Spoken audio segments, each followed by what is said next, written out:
This is Innovate Africa, a series highlighting innovation and creativity across a continent that is on the rise. Today on Innovate Africa, African scientists using satellite technology to map the future. Space in itself is an economic sector. The one who has information actually controls the future. A South African physicist invents the world's first digital laser. So what we want to do is come up with diagnostic tools for HIV, but that are photonics-based. And a new technology to bring low-cost internet to the remotest parts of the continent.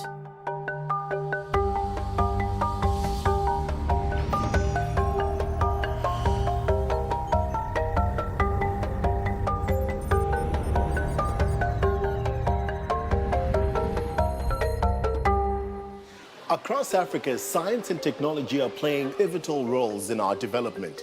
In today's program, we meet African scientists who are fast-tracking the continent's future. I visited the South African National Space Agency to find out how looking to the stars is helping improve life in Africa.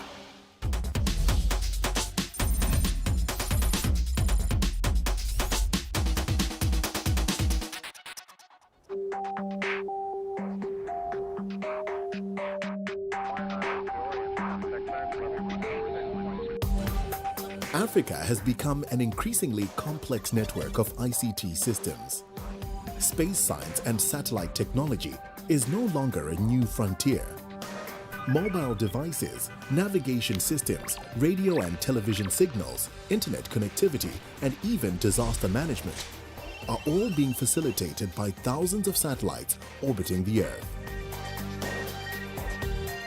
Space science is now a critical pursuit for African countries, with an increasing dependence on space-based technologies. With the mobile explosion across Africa, space will be providing solutions to the continent's growing ICT needs. And South Africa is leading the African space race. The South African Department of Science and Technology has set space science as one of the 5 grand challenges for the country in their 10-year innovation plan. In order to facilitate this, SANSA, the South African National Space Agency, has been formed. Dr. Jane Allwich is the Managing Director of the SANSA Earth Observation Unit. I'm quite excited about this whole experience. I'm personally a fan of space, from the days of Star Trek and all of that. But there's some people who would say, why are we spending money on space technology when we have bigger problems in Africa, like hunger, disease, etc.? That's exactly the biggest challenge about space. You see, many people still think that space technology is very expensive, and they look at poverty and disease and wars, and they say these are more urgent, but actually not, because space technologies are meant for those countries that are experiencing disasters, that they're experiencing poverty. The one who has information actually controls the future. SANSA's Earth Observation Unit collects and assimilates data transmitted from orbiting satellites. Here, the satellite imagery is interpreted and used to support policymaking, human settlement issues, agricultural development, and disaster management. Hi, I'm Tafuma. I was told you are the right lady to see when it comes to exactly how we apply the satellite imagery. So what exactly is going on here? We're looking at a satellite image here called Spot 5. So it gives us the capability to observe what is happening on the Earth's surface from space, and we are able to acquire information over a larger area compared to what you will normally see when you're walking around the street or when you're driving. And then we can do analysis. So our end users are mostly government departments. So what we do, we analyze the images and convert it into information that they can use. For example, if we're looking at human settlements, we can monitor urbanization, the rate at which our urban areas are growing. On this particular image, all these settlements that we're seeing were there in 2006. Yeah. And over here, this image was taken in 2013. There's been like massive development. That whole bottom part is This whole part was in there. developed. Yes, Yeah. it was developed between 2006 and 2013. If urbanization is not monitored or managed, it can have negative impact on the infrastructure. Like demand of services can be higher than the supply, but also it can also have negative impact on the environment. Are there other parts of Africa that we're monitoring in the same way? The images that we acquire here at SANSA, we don't just acquire for South Africa, we acquire from the equator coming down to South Africa. So that information we share with other countries or other agencies. Nighttime images of Africa transmitted from satellites can also help to assess zones on the continent without access to electricity. It's easy to spot areas without lights from the skies. Apart from human settlement and resource analysis, satellite imagery has several critical applications for Africa. Pollution, particularly in bodies of water, can be quickly identified using different color wavelengths. Normally the water body should have one color. So the minute that we have different colors, it shows that there is a problem. Pollutants and the overgrowth of organic matter like algae can seriously affect the safety of Africa's valuable water sources. By spotting these contaminants quickly, alerts can be sent out and the pollutants contained or removed. If we acquire this image today and then we have another image maybe end of the month, we can see where's the algae moving. Then they can also see where they need to concentrate on. Large-scale disaster management is also one of the key applications of satellite imagery in Africa. Areas prone to flooding stand to benefit hugely from space science. This is an image of Mozambique. This is Chokwe village. That was taken before the floods. And after the flood, with the satellite imagery, we are able to see the areas that were affected by floods. All the blue to purple is water that was accumulated during the flood. And that agricultural area, subsistence farming, it's all flooded there. So that could also affect our food security. With such information, we are able to model in terms of which are the areas that are likely going to be affected by floods if we have similar rain. So in so doing, then we'll be able to plan better. The local authorities will be able to place people or approve development in areas which are safer. Would you say that Africa's future is in the stars? Space provides us with capabilities to monitor today, yesterday, and plan for tomorrow. It isn't only Africa's weather conditions that can be tracked by satellites. SANSA is also host to the only space weather regional warning center on the continent. Here, the scientists monitor the sun, its activity, and its impact on space weather. Space weather is the term for the conditions experienced between the Earth and Sun. The main driver of space weather is the sun, so we monitor the sun in different wavelengths. That's why you see the images of the sun in different colors. We want to see different layers of the sun. It has some activities, it's not always quiet. We get some space weather events like the solar flares, the coronal mass ejections, or the solar energetic particles. It can affect some of our technologies. Solar flares can have devastating effects on the continent's communication systems, electricity supply, and even on satellites themselves. By predicting these solar events, scientists can send out early warnings to deactivate certain grids and systems until the flare has passed. Main regions which we are interested in looking at on the sun is these bright areas on the sun, which are the main regions that explosion happens. And then these bright areas on the sun, they are called active regions. If we see any changes happening on these measurements, then we know that it's going to have an effect on the Earth. So how much of the information that we get at SANSA is given to other African countries? Well, we do recognize that space is shared, and so technologies and data especially has to be shared.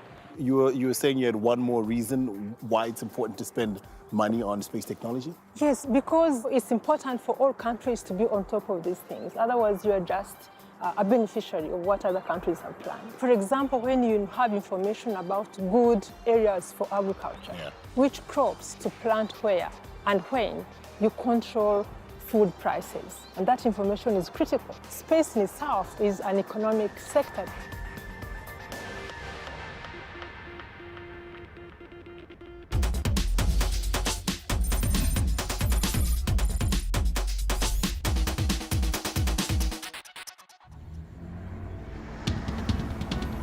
Although Africa has gone digital, with mobile devices and internet connectivity wiring the continent to a global ICT network, getting connectivity to remote African areas is still a challenge.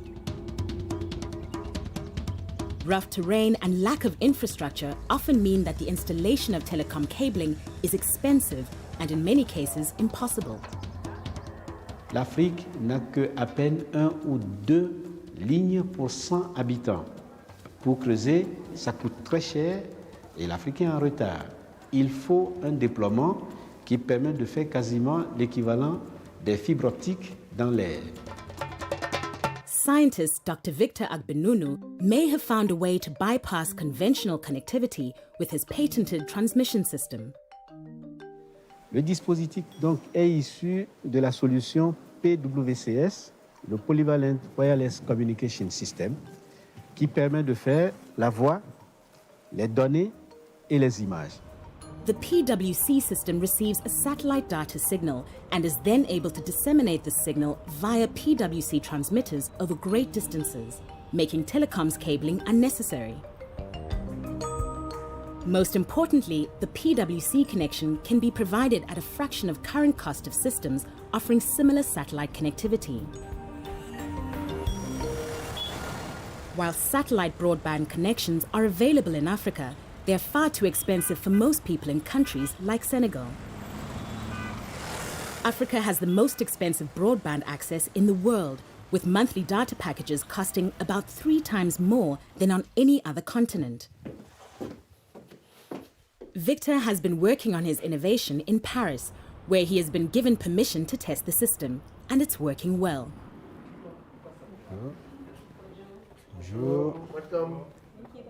He has brought together a group of African scientists who have funded the research and development themselves. They are determined to offer the service to Africans at either low or no cost. Nous, notre groupe que nous constituons, a des produits avec la finalité de l'usage et de l'utilité. D'abord, pour l'Afrique, si demain ça peut servir pour d'autres, il n'y a pas de problème. Qu'on est venu, comme moi, comme les amis, tout ça d'Afrique, de quoi on a souffert, on est les mieux placés pour pouvoir définir et concevoir le produit. Victor and his team realized that providing a data connection was not enough, as many of the people who stand to benefit the most don't have access to computers or even electricity. Their rollout strategy is to focus on schools. C'est le kit élève. À l'intérieur, nous avons donc la tablette. So the tablet would be powered by the solar power panels that you have installed into the backpack that every child would have. Oui, c'est ça. An extension of the PWC innovation is a solar-powered educational kit called RETIS, bringing hardware, software, data connection and solar power together. Il peut avoir sa batterie qui va l'aider pour continuer de travailler la nuit.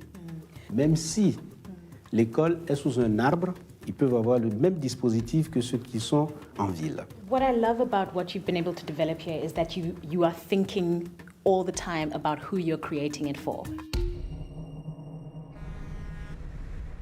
The PWC system has been hailed as revolutionary, and Victor has had several lucrative offers from both America and Europe to buy his patented technology. But he has refused to sell. J'avais voulu que pour une fois, on montre sur le continent qu'on peut inventer, accompagner une invention jusqu'à son développement et la matérialiser par l'industrialisation du produit.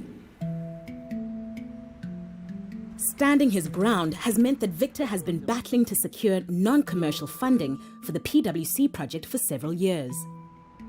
Used to paying top dollar, some African institutions have been skeptical of its functionality and have questioned if something so cheap could actually do the job.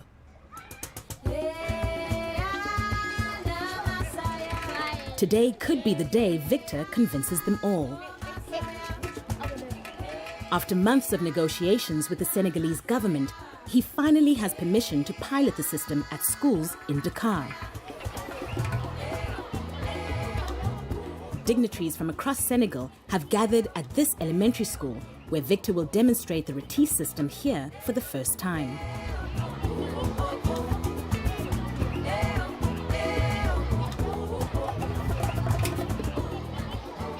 Il faut que politiquement, on décide aussi que les produits soient fabriqués en Afrique. Ce serait bien qu'on ait une usine d'assemblage du kit ici pour au moins l'Afrique de l'Ouest. After initial introductions to the package, it's time to demonstrate the functionality of the kit in an actual classroom. Victor has a lot riding on things at this pilot school going well. Aujourd'hui, pour venir à l'école, vous tenez vos sacs comme ça au dos. Et je vois déjà pour une petite fille comme celle-ci, ce que cela pèse. Qu'est-ce qui pèse plus lourd? Bon, voilà. Dans votre sac à dos, vous avez quoi? Crayon, gomme, cahier, livre et tout ça va se retrouver dans votre sac électronique. Et quand vous allez à la maison, cette batterie que vous avez, vous allez la brancher pour continuer de travailler à la maison. Ils sont là pour vous donner une bonne éducation. Bravo.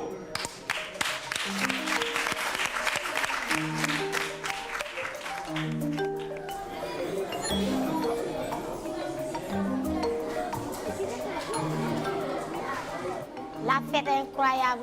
Là, si j'appuie là, l'élève 2 n'arrive pas à lever la main aussi. On va poursuivre le combat pour que chaque enfant sur le continent bénéficie de la solution. Merci beaucoup.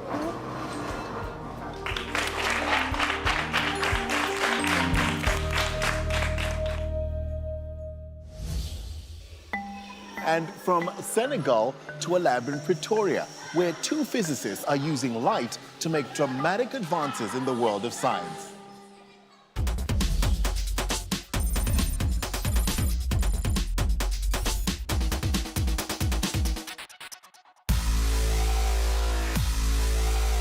The ability to harness light and use it in the form of a laser beam has been successfully explored by scientists and technologists. Lasers are used in everything from simple barcode scanners to industrial manufacturing and medicine. Bloodless surgery, detection of pollutants in the atmosphere, protection of aircrafts against heat-seeking missiles, and even safeguarding structures from lightning strike are just some of the laser applications scientists are exploring. But at the Council for Science and Industrial Research here in Pretoria, South Africa, researchers are taking laser science to the next level. Here in this laboratory, Dr. SANDILE NGCOBO, a laser physicist, has created the world's first digital laser, a brand new invention with the power to completely change the field of laser science. So you can think of it as a laser beam that changes all the time. It's a movie kind of laser because all the time you're changing the digital holograms inside the laser to generate different beams. With a conventional laser, there's no way to modulate or change the shape of the laser beam itself. It can only be projected in one form. If multiple shapes are required in order to complete a series of tasks, the user must either use many lasers, each of a different shape, or attempt to shape the beam using expensive specialized optical elements. That every time you want to change the shape, you must go buy a new laser. So we can think of this as a way now that you can actually generate a laser that can actually generate different beams in real time depending on what you want to do. With SANDILE's discovery of the digital laser, operators will now be able to use software and a digital interface to control and change the shape of laser beams. This will drastically improve functionality and performance across many industries without the expense of multiple lasers or extra optics. So now it makes the whole laser changing shapes to be very versatile. The digital laser has the potential to revolutionize telecommunications.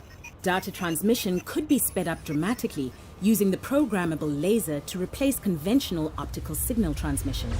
You can have a detector on the other end, where if you send in a certain shape of laser beam, it represents a specific letter. And that's where most people want to actually take it from. Is it in the laser labs? No, in your lab. In my lab. Sandile's laser is now being used to assist in the field of biophotonics, the science of using light to manipulate and understand the inner workings of cells and tissues in living organisms. So all of them like that. I particularly am fascinated by these ones because then we want to make a matrix of cells. Sandile's colleague and friend, Dr. Patience MTHUZI, is currently experimenting with this digital laser in the hopes of streamlining the process of cell sorting. Cell sorting is critical to Patience's current experiments. She is Africa's first graduate and doctor of biophotonics. We are using lasers to actually come up with ways of studying different diseases or disorders. Patience's main focus is on developing non-invasive treatments for some of Africa's most prevalent and life-threatening diseases. Think about in the future when we have things like personalized medicines where we can actually take some specimens from your body, manipulate them and plant them back in your body. That could be very exciting. Human bodies are made up of trillions of cells. When a disease like tuberculosis or HIV takes hold, the body's cells come under attack. The current treatments for these diseases have no way of distinguishing between infected and healthy cells. The side effects of the medications can often be devastating, as both infected and healthy tissue is attacked. Patience is working on a way of targeting only infected cells for treatment, using laser light. So NDONI, this is where we would cryopreserve our cell cultures. We keep them in liquid nitrogen. This biological cell culture laboratory allows Patience and her team to manufacture synthetic tissue models from human cell samples. So you stock these cells so that you can use them for the experiments with the lasers? Yes. So these you can keep them forever. These cells are then infected with the disease being studied.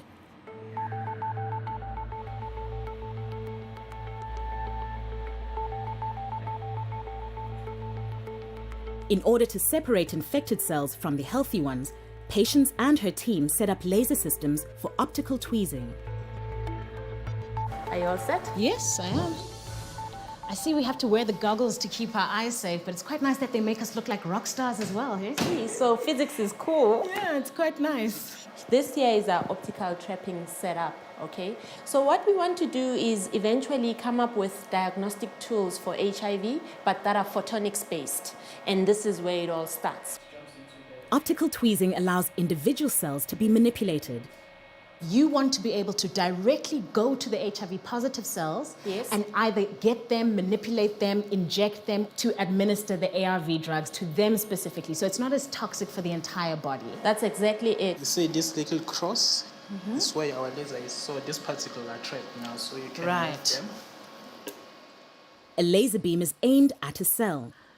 The cell is drawn to the beam's magnetic field, and the cell can then be moved individually. The scientists can then inject the cell with experimental treatments and watch its progress.